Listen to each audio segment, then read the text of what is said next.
Ako sa môže stať, že v situácii, kedy prezident Zelenský potrebuje Európsku úniu a jej orgány ako soľ, veď stále pýta peniaze a domáha sa európskej perspektívy. Európska komisia nevie presadiť misiu inšpekčného tímu, aby zistil, či došlo k poškodeniu ropovodu Družba a čo treba urobiť na jeho sprevádzkovanie. Na to je v diplomatickom slovníku jednoduchá veta. Milý Volodymyr, chceš európske peniaze, tak nám vyjde v ústrety.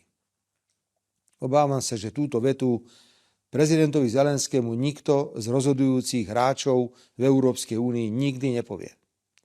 Tento štýl komunikácie sa totiž používa len voči členským krajinám Európskej únie, ktoré si dovolujú mať suverénne názory.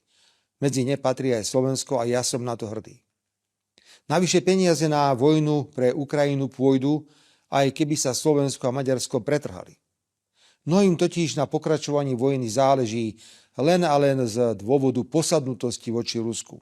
A vôbec neberú na zreteľ, že ide len o nezmyselné vzájomné zabíjanie Slovanov, ktoré nič nevyrieši.